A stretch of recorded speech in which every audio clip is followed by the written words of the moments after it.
On the other hand, because in the past, government could not assess everybody, and the problem existed, and there is competition for the market. So there were companies that grew up, parang outsourcing. They said, we will do the assessment. No? And that is the birth of the accreditation agencies.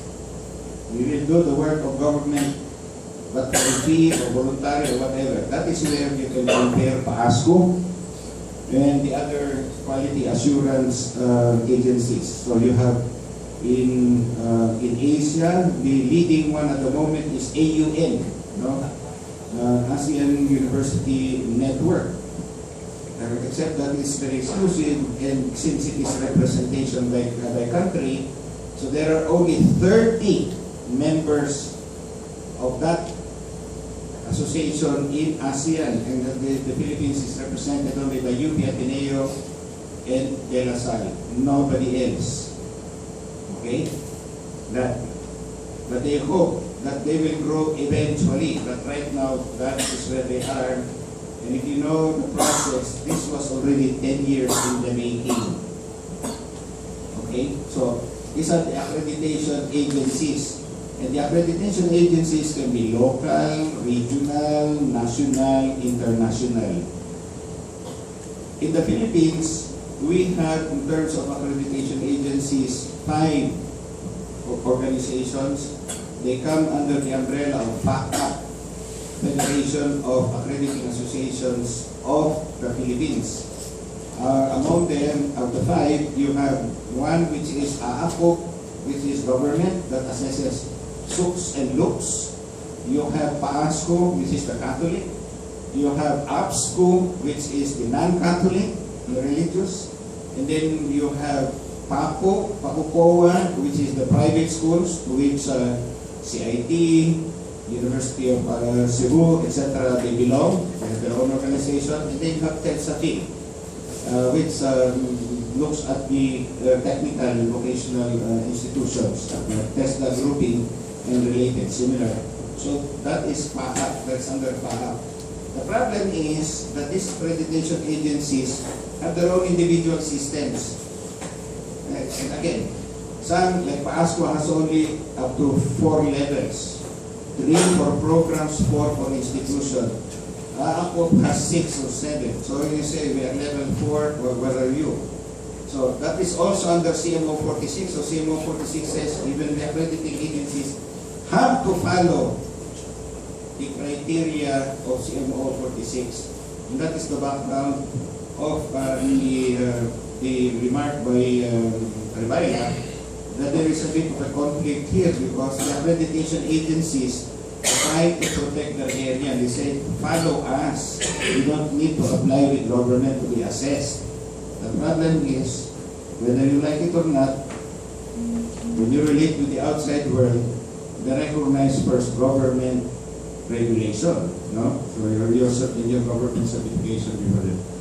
So I hope you get a sense of the whole background, the larger background against which we will be formulating policies. So it's a bigger world, but what we're doing here is aligned with what's happening abroad.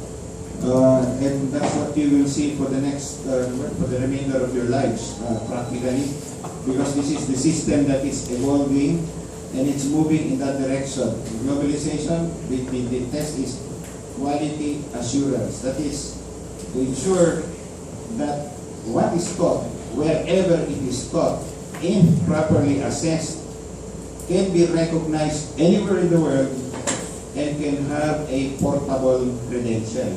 So if I am, for example, teacher 5 or 6, I can go to Chile and I don't know, I don't have to present anything else except that and my diploma supplement and be accepted into the system. I can go to Africa, I can go to Alaska, and that will be recognized for what it is. So, the same, that's the reverse, no? Also from Africa, they can come here.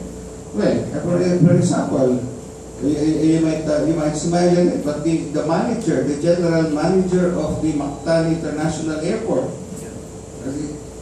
is a Ghanaian. No? Okay? So,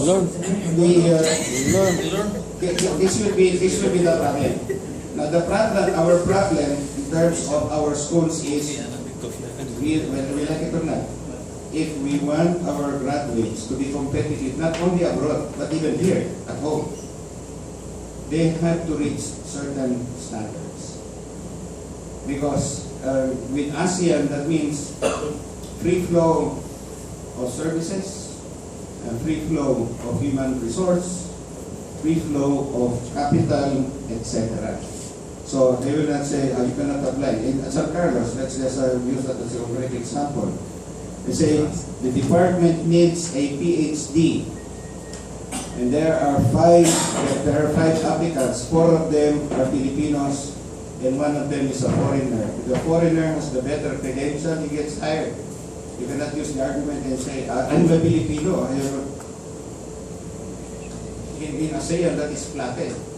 You come with credentials, and only your credentials count. Nationality will not count anymore. At least that is the philosophy, and you can also begin to understand why there is a real backlash with Duterte and Trump, because when people feel that because they are citizens, they have the right to certain things. But in globalization, you become a world citizen.